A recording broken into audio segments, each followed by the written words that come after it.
BLM Kerala, Tamil Nadu, Pondicherry. പത്തനംതിട്ടയിലെ പ്രളയബാധിത മേഖല സന്ദർശിച്ച് മുഖ്യമന്ത്രി വി.ഡി. സതീശൻ ആദ്യം ആറന്മുളയിലും തുടർന്ന് റാന്നിയിലുമാണ് സന്ദർശനം നടത്തിയത്.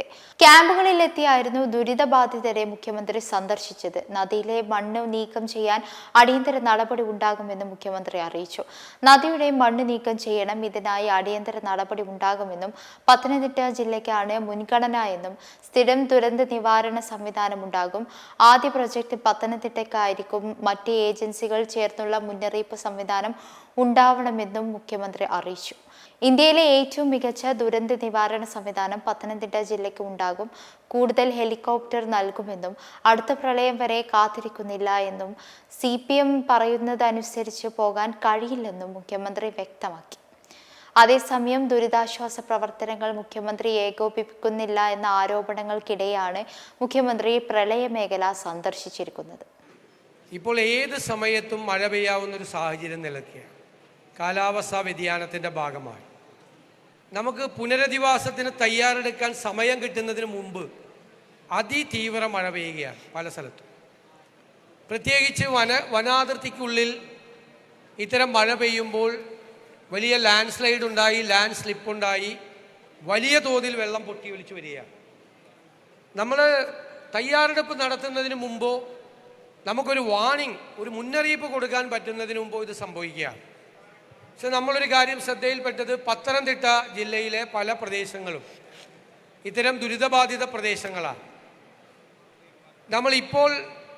നമ്മളെ ക്യാമ്പുകൾ ഇപ്പോൾ ഇവിടെ 10 ക്യാമ്പുകളാണ് നടത്തുന്നത്. കുറേ ക്യാമ്പുകൾ ഒഴിഞ്ഞു.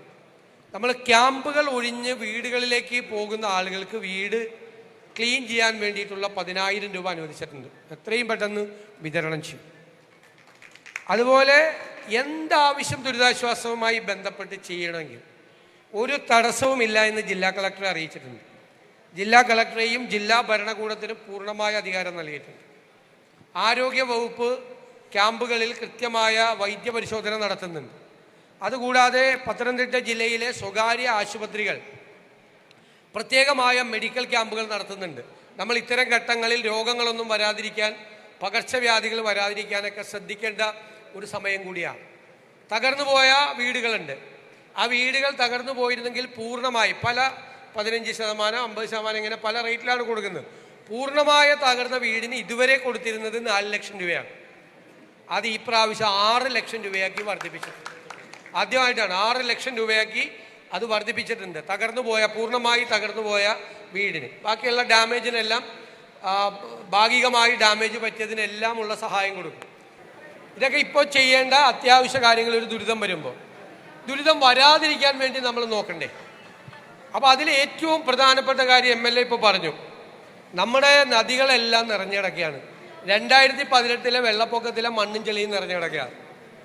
നമ്മൾ ഇതിൻ്റെ ദുരിതാശ്വാസ പ്രവർത്തനങ്ങൾ കഴിഞ്ഞാൽ അടിയന്തിരമായ മണ്ണ് നീക്കം ചെയ്യുന്നതിനുള്ള നടപടികൾ ആരംഭിക്കും. ഇപ്പോൾ ഡാമിൽ മഴ ജൂണും ജൂലൈയിലും മഴ പെയ്യാത്തത് കൊണ്ട് രക്ഷപ്പെട്ടാണ്. ജൂണിലും ജൂലൈയിലും മഴ പെയ്തിരുന്നെങ്കിൽ ഡാമും നിറഞ്ഞു കഴിഞ്ഞാൽ. അപ്പം ഡാമിലും അവിടെയും ചെളിയുണ്ട്. അതും മാറ്റാൻ വേണ്ടിയിട്ടുള്ള നടപടി സ്വീകരിക്കും, സേഫാക്കും. ഇപ്പം എന്ന് വെച്ച് കഴിഞ്ഞാൽ പമ്പ ഉൾപ്പെടെ വെള്ളം ഒന്ന് പൊങ്ങിക്കഴിഞ്ഞാൽ അത് താങ്ങാനുള്ള ശേഷി നദിക്കില്ല. കാരണം നദിയിൽ മുഴുവൻ ചെളിയും മണ്ണുമാണ്. അത് നീക്കിയാൽ ഒരുമാതിരി പെയ്ത മഴയൊക്കെ നദി ഉൾക്കൊണ്ടുപോകും. ആഭ്യന്തരമായി കേരളം മുഴുവൻ ചെയ്യുന്നുണ്ട്. നമ്മളെല്ലാ പൈലറ്റ് പ്രോജക്റ്റുകളും പത്തനംതിട്ടയിലാണ് കൂടുതൽ ശ്രദ്ധിക്കുന്നത്. പത്തനംതിട്ട ജില്ലയെ പൂർണ്ണമായി അത് ഏറ്റവും ഫലപ്രദമായി, ഏറ്റവും ഭംഗിയായി. കാരണം ഏത് സമയത്തും പല തരത്തിലുള്ള കാലാവസ്ഥാ വ്യതിയാനത്തിൻ്റെ നാളുകളിൽ ഒരുപാട് ബുദ്ധിമുട്ടുകൾ വരുന്ന ഒരു കാലമാണ്. അത് പ്രത്യേകമായി ഇന്ത്യയിലെ ഏറ്റവും മികച്ച സംവിധാനമാക്കി അത് ചെയ്യാനുള്ള നടപടികൾ സ്വീകരിക്കും. നിങ്ങളുടെ സങ്കടങ്ങളിൽ, പ്രയാസങ്ങളിൽ എല്ലാം പങ്കുചേരുന്നു. കൂടെ സർക്കാരുണ്ടാവും. ക്യാമ്പുകളെല്ലാം MLA മാരും മന്ത്രിയും അതുപോലെ ജില്ലാ കളക്ടറും ഉദ്യോഗസ്ഥന്മാരും ചേർന്ന് ഭംഗിയായിട്ട് നടത്തി, നല്ല രീതിയിൽ അത് നടത്തി. അത് ഞാൻ അവരെ അഭിനന്ദിക്കുകയോട് ചെയ്യുന്നു.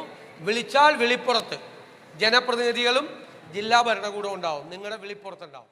മെമ്പർമാരുടെ നിക്ഷേപങ്ങൾക്ക് ഉയർന്ന ലാഭവിഹിതം നൽകുന്ന കേന്ദ്ര സർക്കാർ സഹകരണ registered society Bharat Lajna multi state housing cooperative society limited.